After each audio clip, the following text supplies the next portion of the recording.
გამარჯობა, თქვენ უყურებთ გადაცემა აგროსიახლეებს, მე მისი წამყვანი ჟურნალისტი ბელა გელაშვილი ვარ. ქათმის ნაკელით ნაკვები ძროხის რძე, რომელსაც საზოგადოებამ უფრო მოკლედ და სატირულად სკლინტიანი რძის დეფინიცია მისცა. ეს ბოლო პერიოდის ყველაზე გახმაურებული და რეზონანსული ამბავია, რომელმაც გულგრილი არავინ დატოვა. ვიცნობ ადამიანებს, რომლებმაც საერთოდ უარი თქვეს რძის მოხმარებაზე, იმდენად შეეზიზღათ ეს პროდუქტი. დიახ, ცოტა ხნის წინ რძის და რძის პროდუქტების მოყვარულებისთვის რბილად რომ ვთქვათ, არასასიამოვნო სიახლე გახდა ცნობილი. რადიო თავისუფლებამ გაავრცელა ორი მსხვილი კომპანიის, ბიუბიუს ქათმებით ცნობილი ჩირიანს და საქონლის ფერმა ყვარლის ბაგას შორის სასამართლო დავის დეტალები. რომლისგანაც გავიგეთ, რომ ლაშა პაპაშვილი ყვარლის ბაგაში საქონელს, როგორც მერძევე, ისე მეხორცულ მიმართულებაში, რევაზ ვაშაკიძის ფერმის ქათმების ნაკელით ყვებავდა.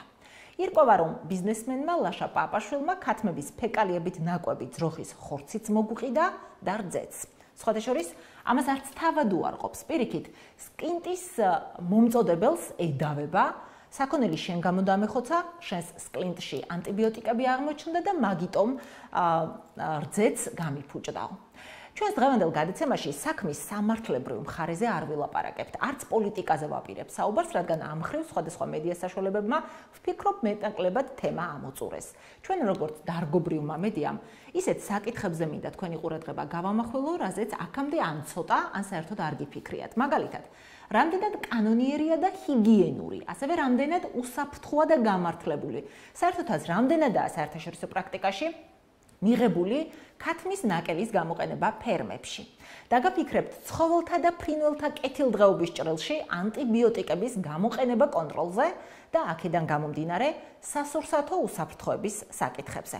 გადაცემის მეორე ნაწილში კი გასწავლით, როგორ იცნოთ რძე და რძის პროდუქტი, რომლებიც ჯანსაღად ნაკვები, სწორად ნაკვები ცხოველებისგანაა მიღებული და საწარმო ჯაჭვი მაღაზიების დახლებამდე კანონისა და სასურსათო უსაფრთხოების წესების ზედმიწევნითი დაცვით აქვს გავლილი. თუმცა, ეს როგორც გითხარით გადაცემის მეორე ნაწილში, მანამდე წარმოგიდგენთ ჩემს პირველ სტუმარს, გაეროს სურსათის და სოფლის მეურნეობის ორგანიზაციის FAO-ს საქართველოს წარმომადგენლობის ექსპერტს ვეტერინარ მიხეილ სოხაძეს. ბატონ მიხეილ, ევროკავშირში ქათმის ნაკელის მოხმარება დიდი ხანია აკრძალულია, საქართველოს 2023 წელს აკრძალა, თუმცა მსოფლიოს სპექტრს თუ გადავხედავთ, გარკვეულ ქვეყნებში დაშვებულია ეს ქათმის ნაკელის მოხმარება მესაქონლეობაში. მოდით გვითხრით, ზოგადად გაგვეცანით საერთაშორისო პრაქტიკა და გვითხრით, რა შემთხვევაშია საფრთხის შემცველი მისი გამოყენება, როგორც ხორცის, ისევე რძის შემთხვევაში, რაც სახეზე გქონდა. კი ბატონო, კიდევ ერთხელ მადლობა მოწვევისთვის. მოდით ჯერ დავიწყოთ, დავხსნათ თუ რატომ აჭმევენ ქათმის ექსკრემენტებს პირუტყვს, ხო? რაღაც მიზეზი ხო აქვს? ეს გახლავთ პროტეინის წყარო. კი ბატონო, პროტეინის წყაროა, ეს ძირითადად გროვდება იქ, სადაც ზრდიან ბროილერებს. ბროილერს თვითონ სხვადასხვა განსაკუთრებული დიეტა ჭირდებათ, ანუ დიეტა ამ შემთხვევაში გულისხმობს ჭამის რაციონის განსაკუთრებული შერჩევა, საკმაოდ ხუათიან საკვებს მიირთმევ, შესაბამისად ქათმის ფიზიოლოგიიდან გამომდინარე, ნაწილი გამოდის გარეთ ექსკრემენტების სახით და შესაბამისად ქვეშ საფენზე, სადაც ფრინველები იზრდებიან, ხდება მათი კონცენტრაცია. ყუათიანობა იმდენად მაღალია, რომ ფაქტურად იონჯის ყუათიანობას უთანაბრდება, მაგრამ ფასით არის ალბათ 10-12 ჯერ უფრო ნაკლები. ხშირად ისეთი ხელშეკრულებაც ოღონ წაიღე, გაიტანე და მე თანხა წამჭირდება, ანუ ძალიან მომგებიანია. მესაქონლე ფერმერისთვის. კი ბატონო. ეს ძირითადად მაინც მერძეულ ფერმებში გამოიყენება.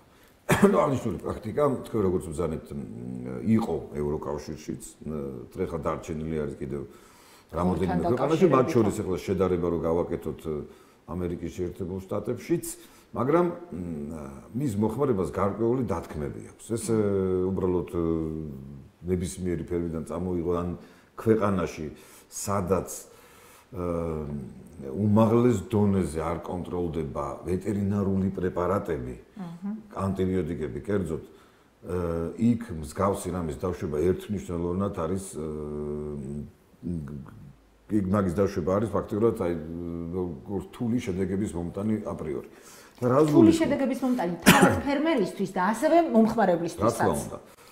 რა თქმა უნდა, პირველ რიგში დავიწყოთ იმით, ორი პრობლემა გამოვყოთ. პირველი ეს ახლა თვითონ ექსპერიმენტების შეარსებული პრობლემა, რაც თავისთავად ბიოლოგიურად წარმოიქმნება ხოლმე ორგანიზმში, პათოლოგიური ორგანიზმები, რომლებიც თუ სწორად არ გამოიწვა, თუ არ დამუშავდა, მოდით ესე ვთქვათ, ეს ექსპერიმენტები ის პირუტყვის მოხდება, ანუ გადამუშავების რამდენიმე გზა არსებობს, არის ბიოლოგიურიც, როდესაც გარკვეული ბიოლოგიური პროცესები ვნერებში და არის ხელოვნური, რომელიც წამოადუღებ ან სხვანაირად გამოვაშრობ. და მხოლოდ აი ამის შემდეგ მიეცემა, მაგრამ პირველი, იცით რა არის, საიდანაც დავიწყოთ ყველაფერი კონტროლი აუცილებლად უნდა იყოს ფერმიდან სუფრამდე. ეს გახლავთ სუსაზონილობის უმთავრესი კონცეფცია, პრინციპი. თუ ფერმაზე შეცდომას უშვებ, აი მაგალითად ანტიბიოტიკები ვერ გააკონტროლე, შემდეგ ეტაპზე რაც არ უნდა გააკონტროლო მთელი ეს პროდუქტი, სულ რომ ოქროს თასებითა და ოქროს ფილტრებით ფილტრო და ადუღო, ბოლო პროდუქტში ის მაინც მოხდება. ამიტომ კონტროლი უნდა დაიწყოს სწორედ ფერმიდან და იქ იმ ქვეყნებში, სადაც ფერმები კონტროლდება უმაღლეს დონეზე და კონტროლდება ზოგადად ის პრეპარატები, რაც გამოიყენება იქ ჯერჯერობით არ არის აკრძალული, თუმცა ამერიკის შეერთებული შტატებიც მიდის იმ დასკვნამდე, რომ ის ფრინველის გრიპის გამავრცელებლად ითვლება ფრინველის ექსპერიმენტები, შესაბამისად ალბათ ამერიკის შეერთებული შტატებიც იფიქრებს და მე ვიცი რომ ფიქრობენ, რაღაც ესე მქონდა კოლეგებთან ამაზე საუბარი, რომ იქაც შეიზღუდოს თუ მთლიანად არ აიგზავნოს მისი გამოყენება. რაც შეეხება ევროკავშირში, ამის შეზღუდვის ერთ-ერთი მაპროვოცირებელი იყო ღრუბლოვანი ენცეფალოპათია, რომელიც სწორედ აი ამ გზით ვრცელდება. იქ მაინც არ გამოიყენებოდა იმდენი სიხშირით, როგორც დაუშვათ ეს ამერიკის შეერთებულ შტატებში. აქ კიდევ ერთი რაღაცა მიდგომებში სხვადასხვა არის. ევროპული მიდგომა უფრო გახლავთ პრიორიტეტი მომხმარებელია. მომხმარებელს ერგება ყველა და ყველაფერი. მომხმარებელი და შესაბამისად სისუფთავეც განსაკუთრებულ დონეზეა.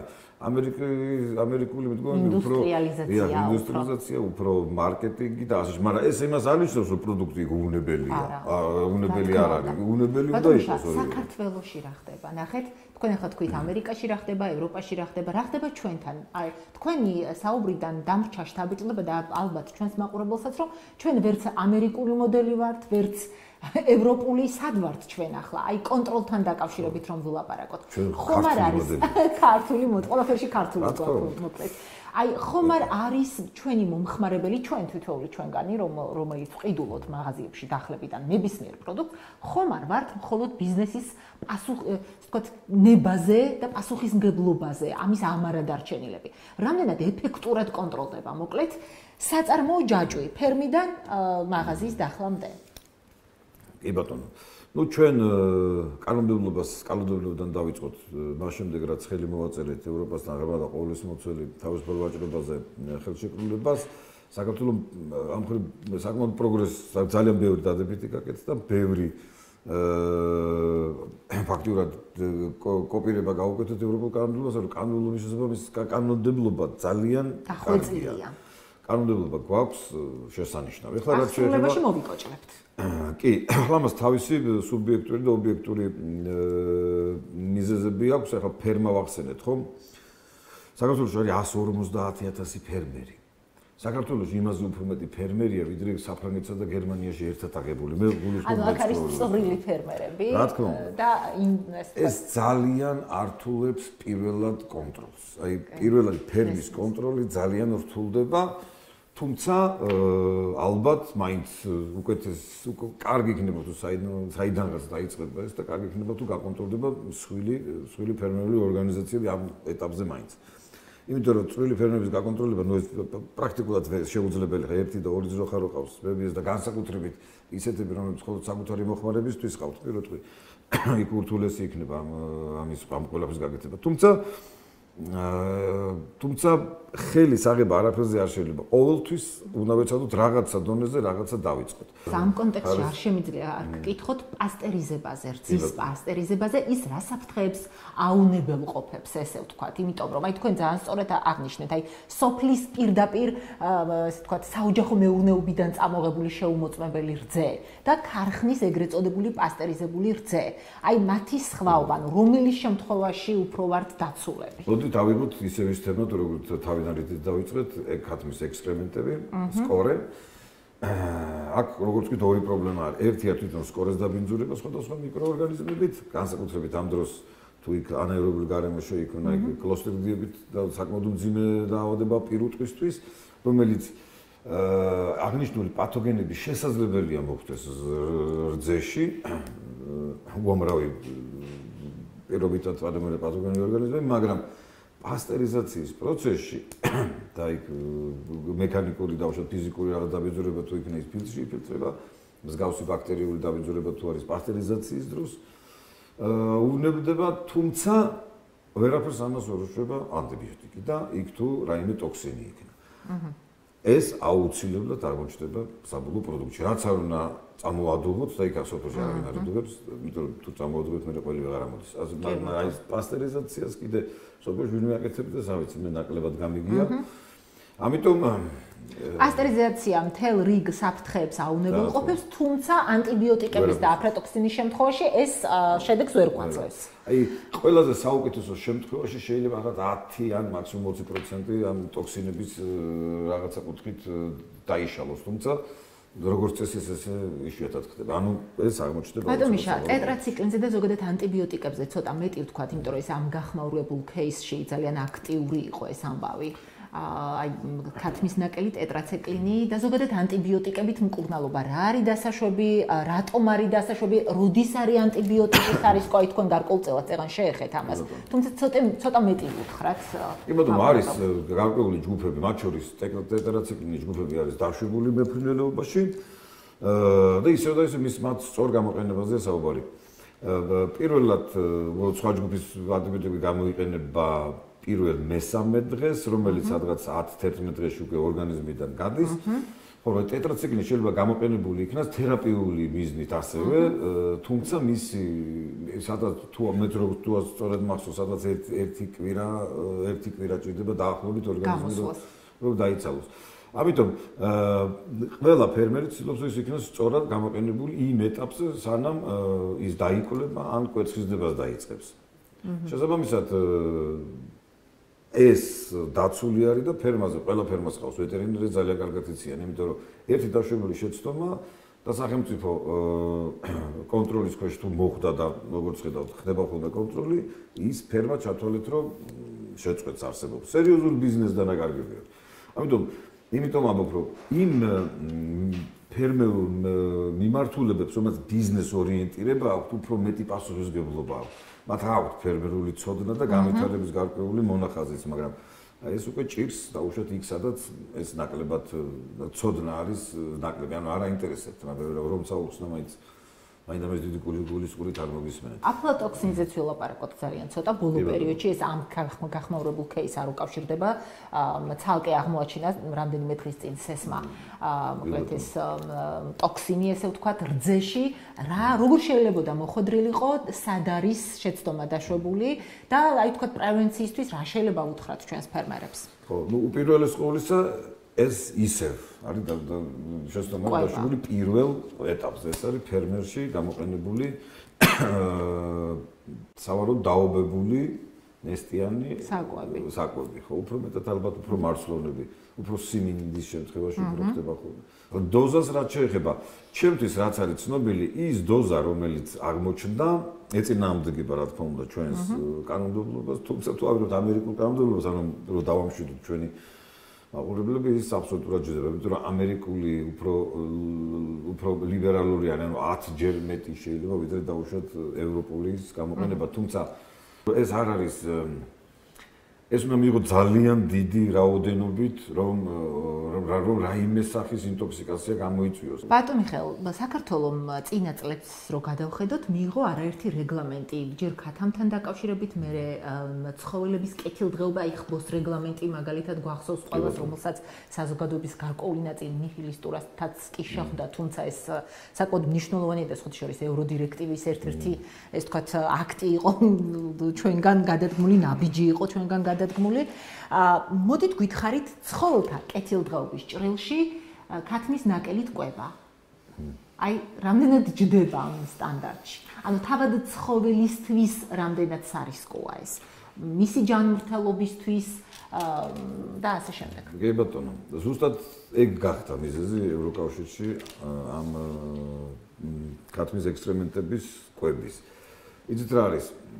არსებობს ამ ექსტრემენტებში გაკვირვებული ყუათიანი ნივთიერება, ასე თავიდან როგორც იგივეს გავიმეორე, უბრალოდ მისი მიღების წესები არის ძალიან საყურადღებო და მნიშვნელოვანი. უნდა იყოს აუცილებლად უნდა იყოს დარწმუნებული, რომ ეს ანტიბიოტიკებს არ შეიცავს, ანუ იმ წინა იმ ფერმაში, საიდანაც მიღებული გაქვთ ანტიბიოტიკები არის გამოყენებული იმ რაოდენობით და იმ დროს, როდესაც გარკვეულწილად მათი არსებობა შეიძლება ნოლამდეც კი იყოს ამ ემაში, რა ქვია, ამ ექსპერიმენტებში და შემდეგ მეორე ეს აუცილებლად ეს ანტიბიოტიკებსაც შეეხება, ხოლო რაც შეეხება მიკროორგანიზმებს, ის აუცილებლად უნდა ან ბუნებრივად, ან უნდა გადაამუშავო და მხოლოდ ამის შემდეგ უნდა მიცე და ისიც 5-10%. ანუ სწორად გამოყენება, მაგრამ იმ ქვეყანაში, სადაც კიდევ ერთხელ ვიმეორებ, ანტიბიოტიკების გამოყენება მკაცრად კონტროლდება ვეტერინარიაში. სამწუხაროდ საქართველოში ეს ვერ ხდება ჯერ, მაგ კი არა ადამიანის ჯანმრთელობის კუთხითაც ჭირს პრობლემებია ნამდვილად. ამ საქმეში არის კიდევ ერთი დეტალი და მინდა აუცილებლად შევეხოთ ლაბორატორიების სერტიფიცირებას და აკრედიტაციას. ჩვენ ახლა სამართლებრივ მხარეს ამ ამბისას ნამდვილად არ ვეხებით, თუმცა უბრალოდ ამბავი რომ ვუთხრა ჩვენს მაყურებელს, საუბარია იმაზე, რომ ერთ-ერთმა მხარემ დავაში მონაწილემ წარმოადგინა არააკრედიტებული, ანუ არალიცენზირებული ლაბორატორიული დასკვნა სასამართლოში.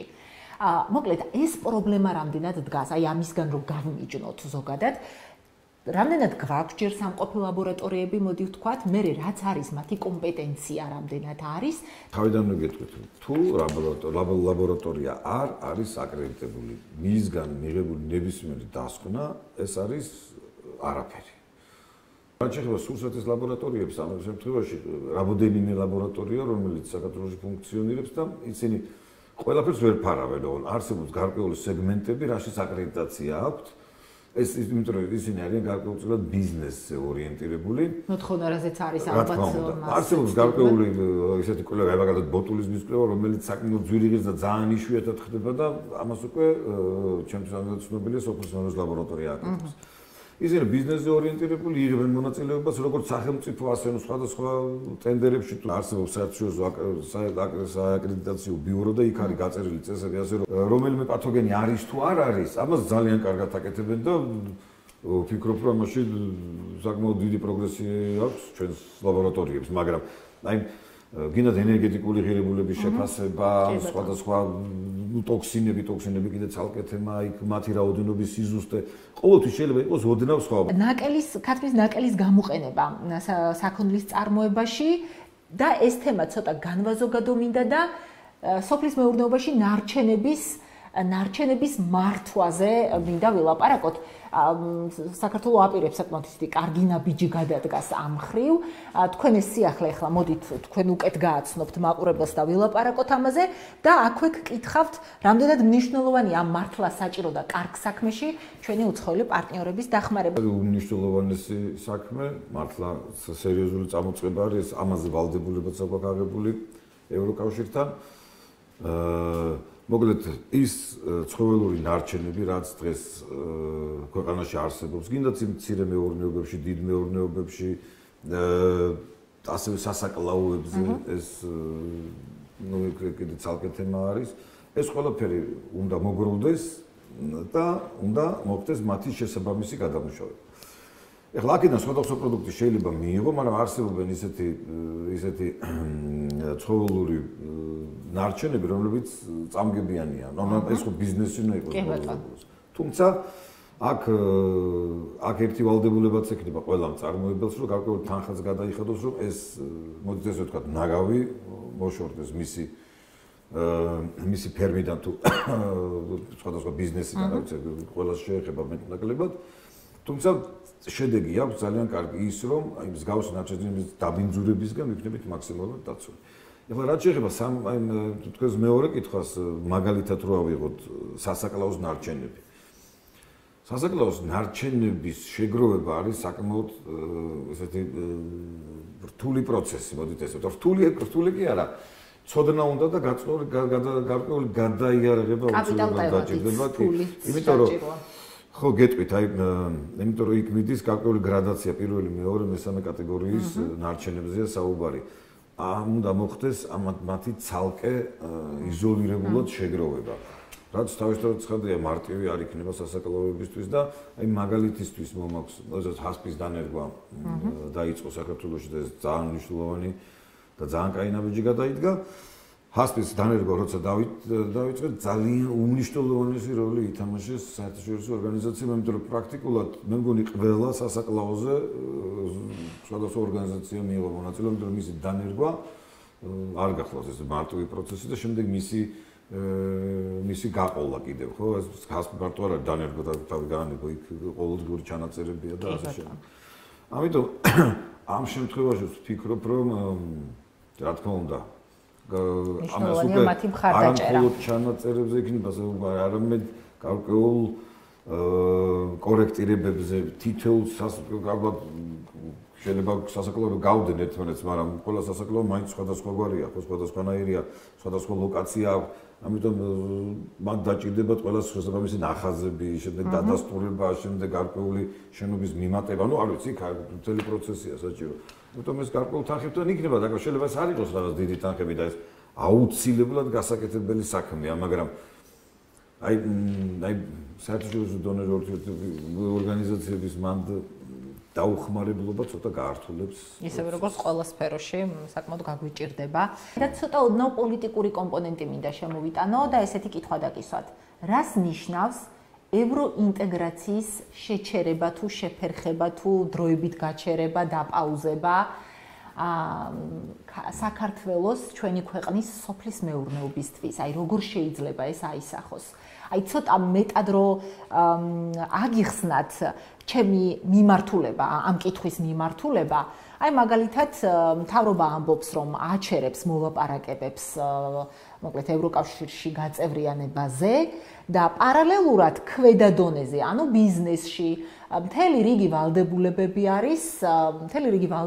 არის, რომელთა შესრულება მათთვის სავალდებულო ხდება. ეს უდაოდ კარგია, ამას არავინ არ ამბობს, რომ ცუდია, თუმცა რა ვიცი, რამდენად მოკლედ თქვენ როგორ ხედავთ ამ სურათს? ზედარგოლი მენეჯმენტი ქვეყნის აჩერებს ევროინტეგრაციას, ასე ვთქვათ, კი არ წყვეტს, აჩერებს როგორც თვითონ გვეუბნებიან, მაგრამ ბიზნესისთვის ეს პროცესი არ ჩერდება და აი რაღაცნაირად პარტნიორებს თითქოს ეხსნებიან, იმიტომ რომ ქვეყნის პოლიტიკიდან და საგარეო კურსიდან გამომდინარე, მაგრამ რეგულაციები რჩებათ შესასრულებელი.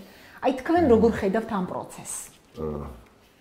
გეტყვით, რომ მოკლედ ევროინტეგრაციის პროცესს ვერავინ არ გააჩერებს. ჯერჯერობით იმიტომ, რომ ეს ჩვენ კონსტიტუციაში წერია.